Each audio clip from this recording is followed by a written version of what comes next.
林务局推广林下经济，伫饭仔芳树的面顶种这个香菇，讲每一栋的椴木香菇会当收3万外块，会当帮林农增加收入。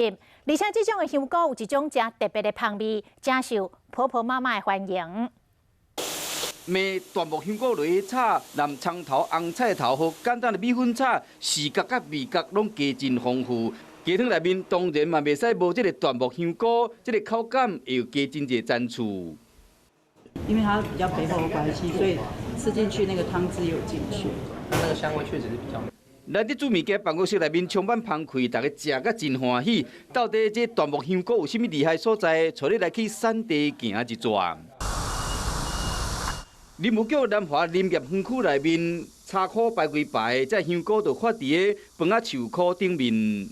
是在森林的环境里面，它没有空污，没有 PM2.5。伫天然的林地中生长，你唔通看这香菇无点，因是有高产值的金鸡母。水分也够，它事实上每8天就可以采收一次，而且长达2年，这一放大概1年半到2年。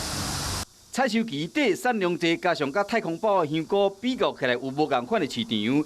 林务局希望讲透过椴木香菇，替自林的林农增加收益，变成林下经济和种树啊自林，不再是钱少代志多艰苦大。如果每1台斤我们1500来换算的话，我们每吨的椴木香菇大概可以有32500块的一个收益。